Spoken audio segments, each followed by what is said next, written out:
All right. You guys had a good weekend. I'm glad you're back. Today we are going to talk about the IEP, talk about lesson planning, and we're going to put it all together.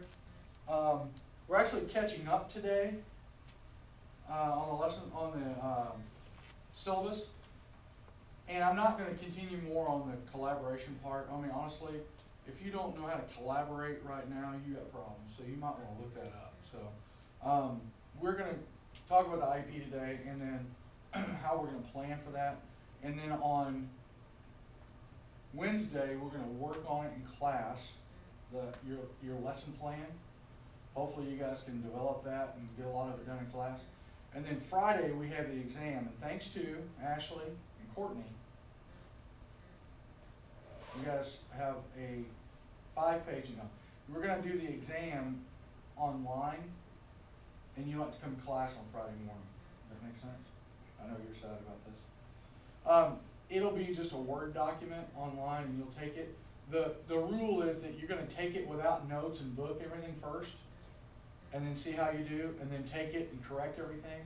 And I'd like to see your score for both of those. You should get 100 on the second one, but 100%. The first one, I'd like to see your score too. Okay. We haven't talked much about the different types of assessment here, but we will. But this is a type of assessment that you should utilize at times. So, okay. Questions about, yes? Do we get an average score, or do we? No, I'm going to give you full credit for doing it. Okay. So notice you're doing it, but I want to figure out how much you've learned in this process, and you get full credit for that exam. So it's not like a high stakes exam.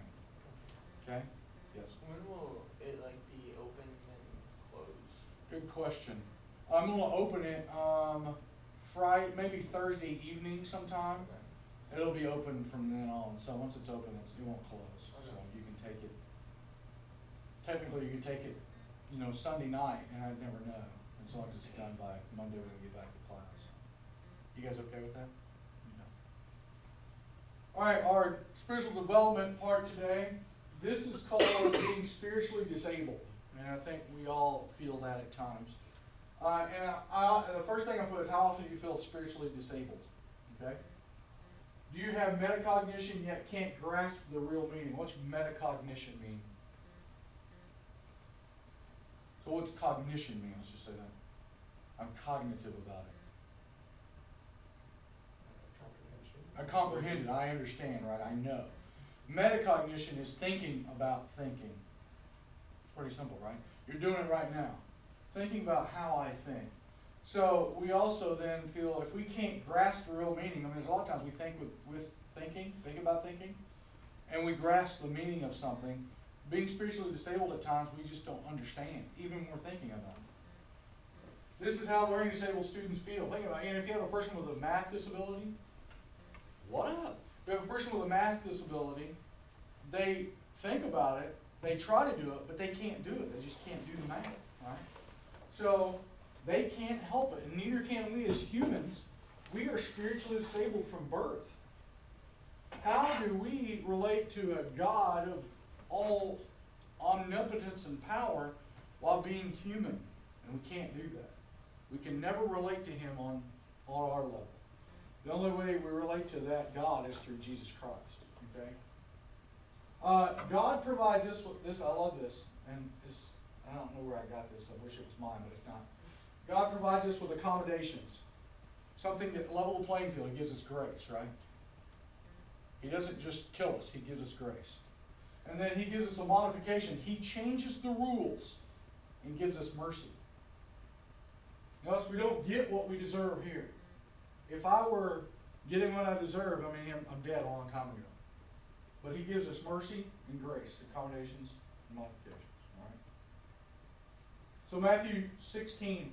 On the way to the other side of the lake, disciples discovered they had forgotten to bring bread along. In the meantime, Jesus said to them, keep a sharp eye out for the Pharisees, Sadducees, yeast. Thinking this was scolding them for forgetting bread, they discussed in whispers what to do. Jesus knew what they were talking about.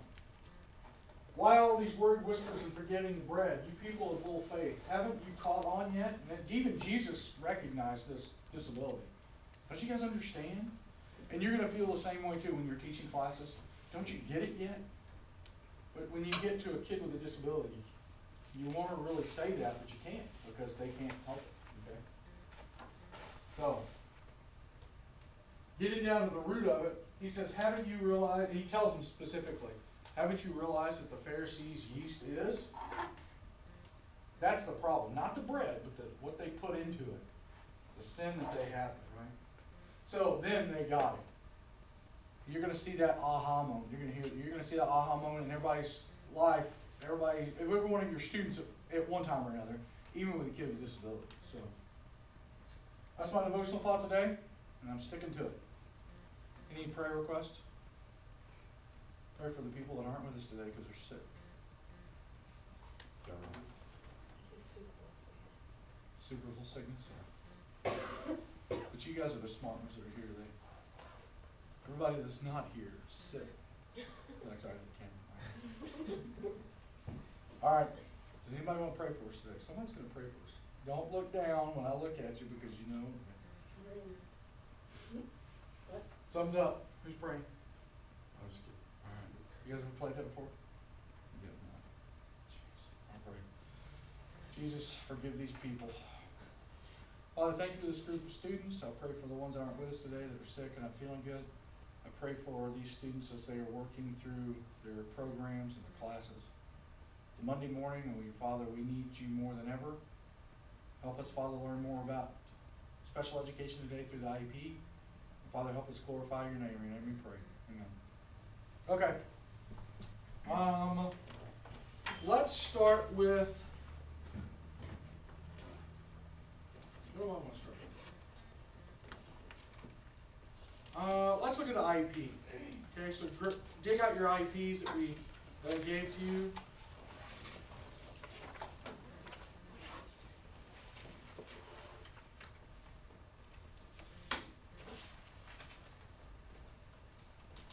And we're going to talk about the IEP and then what is required in the IEP by law. Okay. Now remember the Section 504 plan I gave you is just that. It's talking about accommodations you make for students to level the playing field. And it could be written on a napkin. It could be, it's usually not. It's going to be written on a specific plan. Parents are going to be up to date. They're going to sign off on it. This is what the students get. Typically, it's for a disability that's not, it will be added for a disability that's not covered under IDEA. Okay? IDEA, however, covers disabilities that we talked about early on. There's a list of disabilities that I talked about showing the PowerPoint. That is covered with the IEP and how we meet the needs of those students. Okay? So the IEP itself is the Bible, I said that earlier, of a student with disability. And we're going to look at a number of things that are required by law. Okay? So the first thing that's required by law is a current performance. And they also label this as present levels of educational performance. And you're going to love this, another acronym. PLEP. PLEP. Present levels of educational performance. So let's look in this IEP and see if we can find that. Okay? I'm going to have to read a second.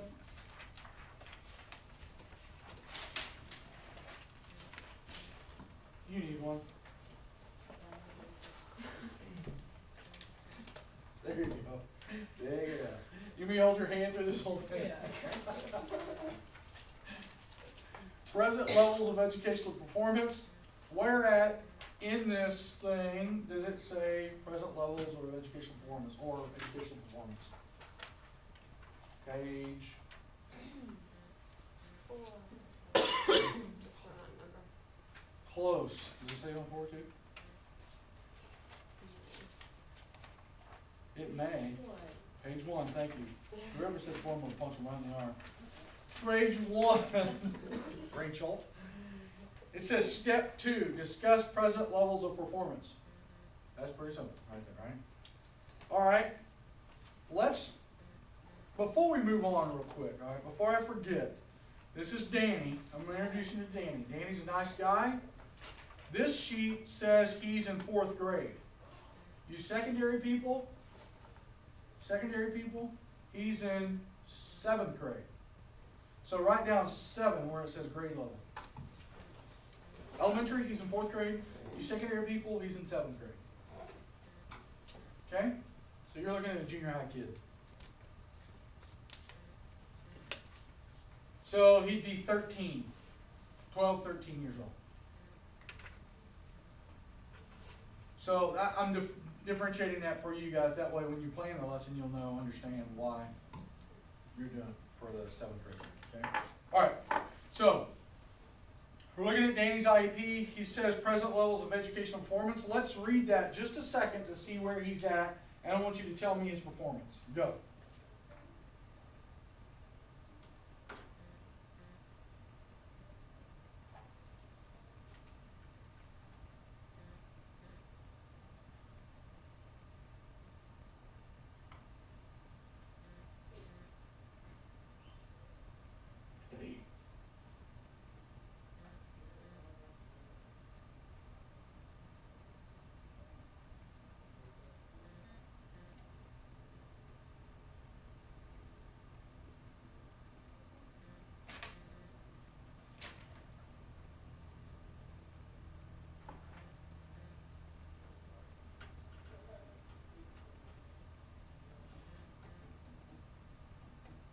Somebody's making notes back there. Are you correcting it? Changing it to 8%. Okay, good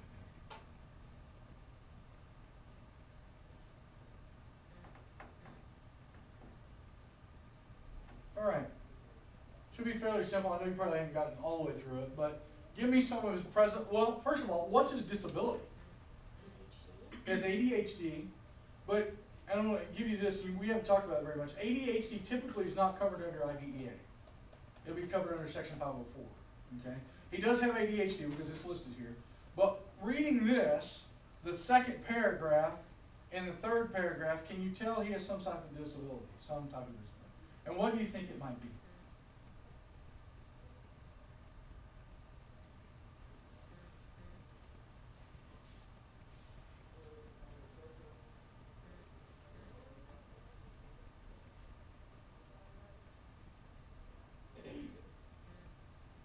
If it says he does not demonstrate mastery of the K through 3 benchmarks related to word recognition, but his spoken vocabulary, listening comprehension skills are age appropriate, he has some type of learning disability in reading.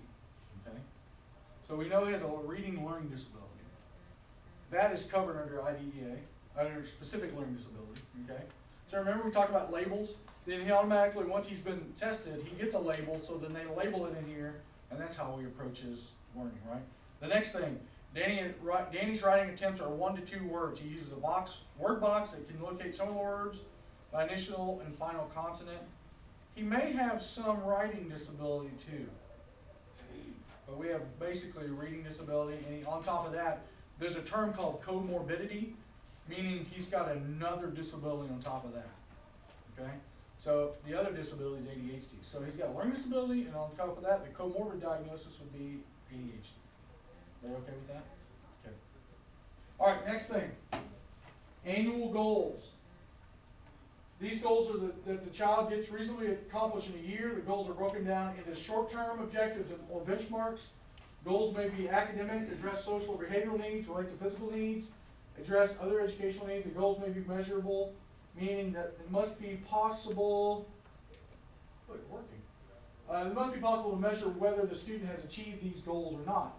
All right, let's look and see if these have any goals. Just flip it over and you can see it. It's pretty simple. And no, it's not on page 4, Rachel. The very first one, it's just pretty easy, right? Identify measurable annual goals. Well, step 3 says identify needs that require specially designed instruction. Danny needs to build organizational skills to stay on task. That's good. We'll come back to that. But the goals, goal number 1, content area addressed is study skills. Okay? Given a ticket system with an on-task check sheet completed daily by Danny with general education teacher signature, Danny will achieve 3/4 on-task ratings in a target week by the end of the 2nd grading period. B, given an assignment folder and daily check-in support for directions, Danny will complete 75% of his general education assignments. This is basically for organization. Can you use these same goals on your lesson plan? Yes, you probably should. Okay? since this is the Bible for Danny, and in your class, your goal is, one of the goals is for organization, you probably should include that on your lesson plan. So star that, right? You probably should say that he's going to complete 75% of his assignments. Okay?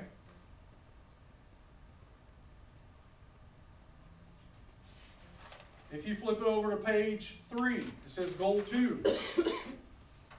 Writing, standards, processes, conventions, communication, oral and visually. Damon will use writing, dictation, and graphic systems and visual displays prepared in advance and pre-taught to record information presented in general education classes and demonstrate knowledge. Given a set of, and so the benchmark, given a set of graphical visual displays, reading on down, Danny will fill in keywords from a word bank to take notes or study with 75% accuracy.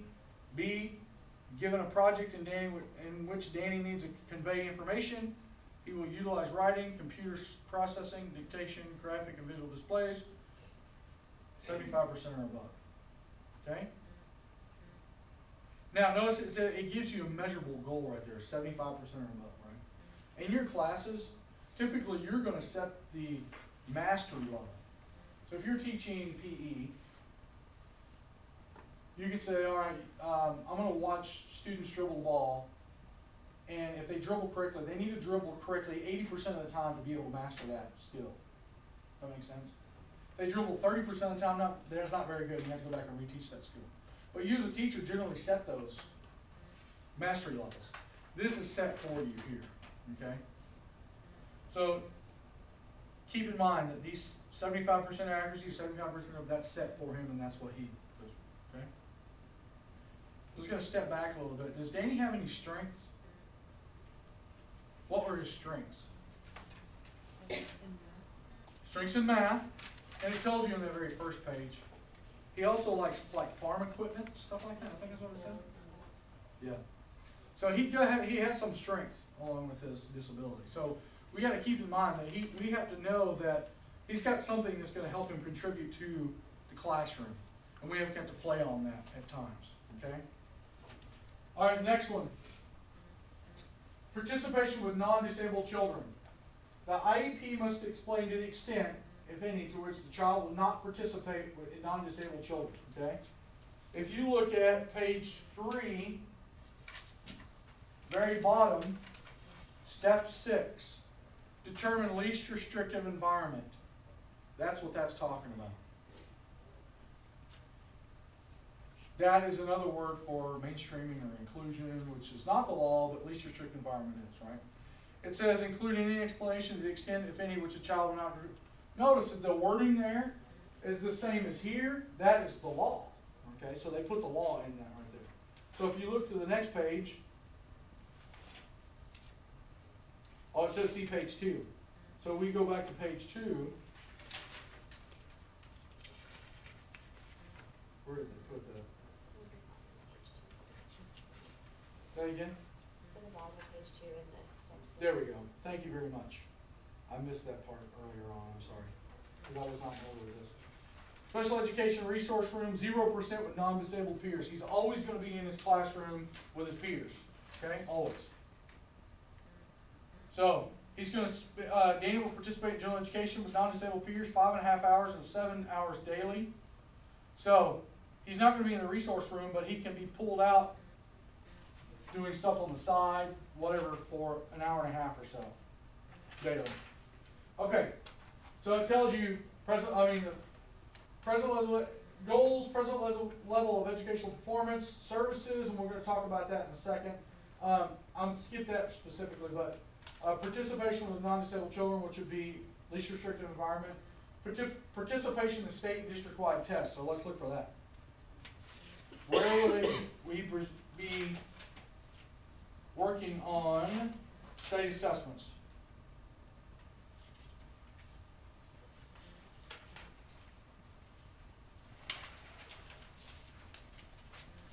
It says at the very top of the page. On page 7. Everybody got that? Statewide and district-wide testing.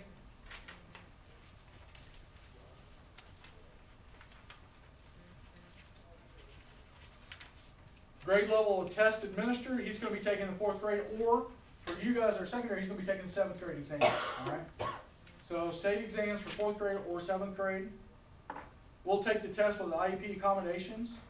If he needs additional time, he needs a reader, things like that, he'll be provided those things. All right. Over on the very right-hand side, we'll participate alternative assessment or alternate assessment. That is only for students that cannot successfully take the state exam or don't have the cognitive ability to take the state exam as is. So they give them an alternative assessment. Okay. There's a rule that's like 2% of the school, or 2% of the people in the population in the school can take that alternative assessment. So if you have 80 kids in special education, what's 2% of 80? Go. It's like 16, right? Or 6 or... Do my math for me. 2% of 80. Let's say 16. Somebody on the videos. 10% of 80 would be 8, right? That's right. So it's got to be less than 8. Okay, well, it's less than 8. Man, look at them using them. Yeah, let's say anywhere from 1 to 5 students can take that. I'm an idiot when it comes to math. So you get 1.6. Look at you using your math this morning. I said 10 or 8. I don't know. Anyway, I said 16. I'm an idiot. There's only 1.6 of the students or so in a building that's in special ed that actually can take the alternative assessment. It's kind of weird. But you have to keep in mind, everybody else that takes the regular state assessment, and it counts towards the state school's assessment scores. So you could have 1.6 of the students with severe mental retardation or cognitive disability taking the alternate assessment, but if you have mild to moderate mental retardation, they'll probably take the state assessment, and it counts against the school. Anyway, okay. Say again? Does not make any sense, that's correct. Back to special education related services.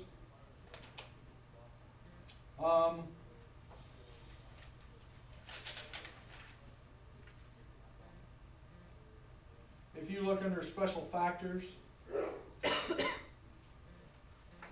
page 6,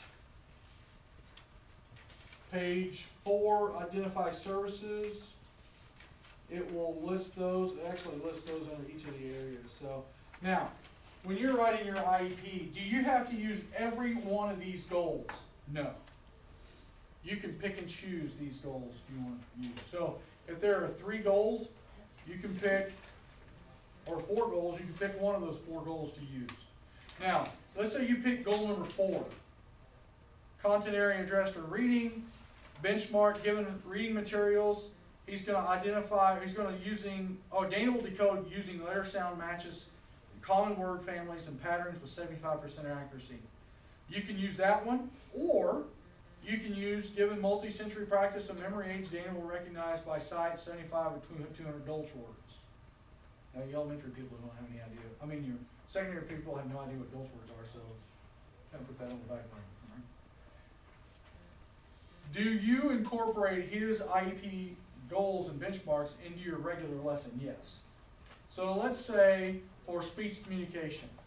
Today you're teaching, what's an acting skill that they need to learn? I'm putting you on the spot. Listening to your scene partner. Okay. Listen to your seat partner? Scene partner. Scene partner. Listening to your scene partner, how to do it well, effectively, and then be able to retell what they're, whatever, okay? You will incorporate that objective. So in this class today, the student will, number 1, demonstrate how to listen to their scene partner, all these things, but you'll also incorporate one of these goals and objectives for Danny. Okay?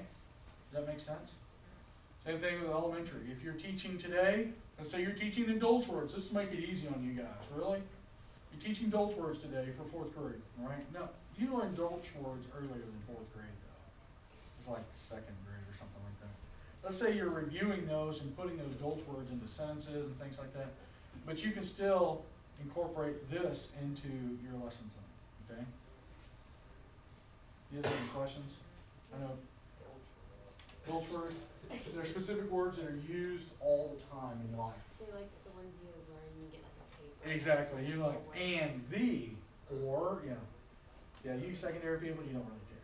Right? History, you'll be saying, okay, today we're going to learn by the way, this is just a little side note. They just found the remains of Richard III. What? You history people, right? Oh, I didn't know they actually did. Yeah, they found him underneath a parking lot. Richard III, you guys know your history? Are you sure? No, I don't remember either. I had to read it up on it. Richard III in England was killed in battle during the War of Roses, I think. They were fighting for being king, right? Well, he died somewhere in England, and they buried him with a bunch of friars or something I don't know if it was in a church or field, but eventually lost over time, and they paved over it, and it's a parking lot. So they're doing something, putting another parking lot or doing something, they uncovered these bones. They found the bones, they did DNA testing. The reason they thought it was him was because he had scoliosis, and there was an arrow in his spine. So they thought, you know what? This sounds a lot like the written account of King Richard III dying, right? So they did DNA testing, and they found a living relative that lived in Canada of his, Canada, I know, go figure. Anyway, they did a DNA test, and this morning they've shown that it was King Richard III. Very interesting. Cool. Very interesting. Anyway, this has nothing to do. Oh, I was going to say, history. You can use this same thing in history, right? You have to come up with your objective for that lesson and then incorporate this. Does that make sense? Whatever your lesson for that day, you're going to incorporate this. The goals and benchmarks. Yeah, one of the goals and benchmarks. So the easiest way for you guys to do it is that he has to turn in 75% of his work that day or that week. Pretty simple. Or if you want to work on reading, you can do the same thing. So like, for me, because like, if I was doing a drama exercise, what would his 75% be? Like, would I have to choose a reading assignment for him or do something extra on the side? Is that? You could. What if they're doing an exercise and they have to read lines, right? Yeah. So maybe he has to read those lines with 75% accuracy, right? Or he uses the words, you give him a word bank and he has to decode those words that are in the reading, right? Okay. So here's a word bank and here are the words in the text. And he has to find sadness, and he's looking over, there's sadness right there, and he has to decode that from reading it. So he can do it. So he has to be able to. Yeah, like he uses a word bank with the reading 75% of the time, right? It's really not as hard as it seems. You just have to look and see what's going to affect him the most, right? How you do it. Okay. Dates and places, it talks about on here. I'm not going to go much farther. Dates and places, what must be done when, and it tells you in this thing here. So, I don't even know if it tells you. So when it starts. I always look at this every so often. I look at every semester, but then I forget. It tells you identify services. It tells you duration, 1 school year, frequency, 120 minutes a day for consultation and special design instruction. That's part of it, okay? Needed transition services. Let's see if we can find transition services here. Page 6 says other considerations. It says beginning age 14, transition services which focus on the student's courses of study. See page whatever. Notice he is in 4th grade. They don't really talk about transition services yet.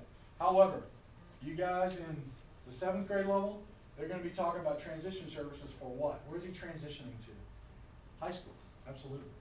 And then again, they're going to talk to him transitioning outside of high school at age 16. This is older. It should say beginning at age 16 transition services, which will focus on the students' needs. They'll transition into high school, and then at 16, they're going to transition them out of high school. Now, the access program here, that's a transition program.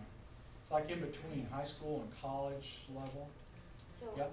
when he's 16, he'll do something like what we have here? Yeah, well, they will start planning. So at Oh. 16, they start meeting, they start planning, well, what is he going to do next? So if they're cognitive enough, they'll move along. Maybe they'll go to a work study program. Maybe they'll learn a specific skill. Here, lower functioning with autism and cognitive disabilities, so they move them into this access program, generally around 17 or 18, and they get done around 19. They can't stay here by law until what age? Say again? 21. Right? Olathe School District doesn't do that anymore to 21, just basically because the cost, and they typically can't offer much services more after that. So they transition to about 19 or so. Measuring progress, and that goes again with measuring how they are making progress towards general education requirements. What law specifically talks about measuring progress and accountability?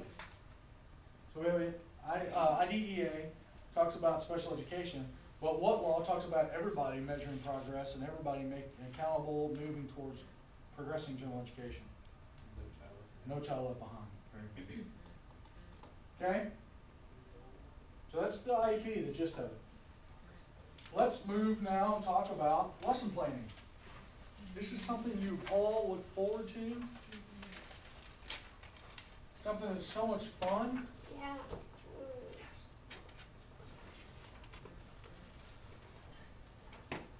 One, two.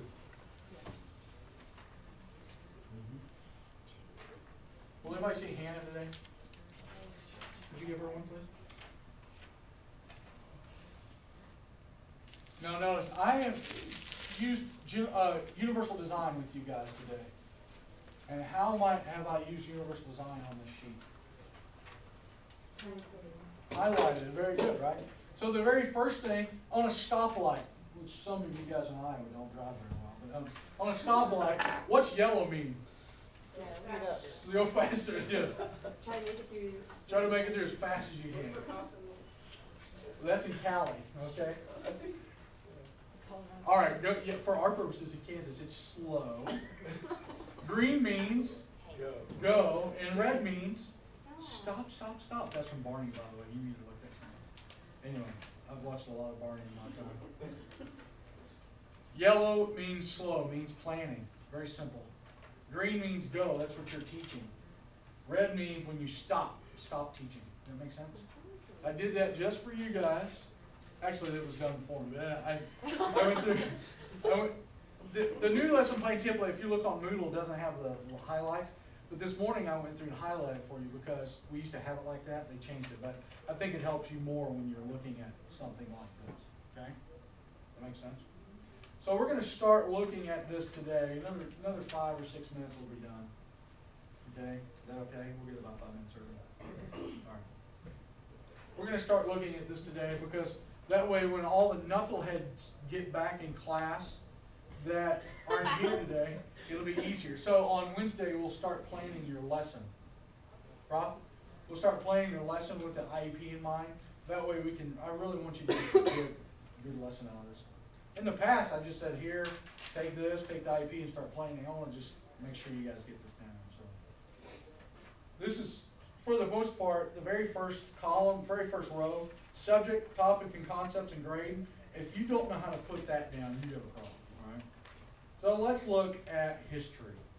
Subject. What's a subject in history we can talk about? Crusades. Very good. All right. So the lesson for this, the subject is Crusades. What topic or concepts in the Crusades do you want them to know? They killed all the Jews. They killed all the Jews. So maybe the amount of killing they did. What was it Jews was? It was Muslims. They killed Jews too. Okay. Well, okay. Then they killed the. Why the topics that are talking about their massacres of Jews and Muslims. Okay. Grade. What were you talking? What grade is that? You guys are terrible. Let's say 10th grade. Did they talk about that? 10th grade. Well, let's say for Danny's sake, let's change it for Danny now. What would they learn in 7th grade? So they can learn 7th grade. Let's change it to U.S. history. Let's say the Revolutionary War. Okay? I'll make it easier for you guys. Say again. Or World War II. Whatever. Let's just turn it. Topics address the Revolutionary War or World War II. There'll be a different number ones. And then you put 7th grade for Danny. You, what are you going to do for, you can choose whatever topic, whatever subject, whatever topic, right? Do whatever I want. Absolutely. This is a fake lesson, by the way. You can make it up, and I will never know. And you could go online and make it up. I don't care. Honestly, when you're doing a lesson plan, you better be copying from somebody somewhere. Because good lesson plans are good to follow. Does that make sense? So when you're planning a lesson, go find bits and pieces that are good for you that people would use. So you can look online. I don't care. Standards. Now, what did I say with you elementary people? Where are you going to find the standards?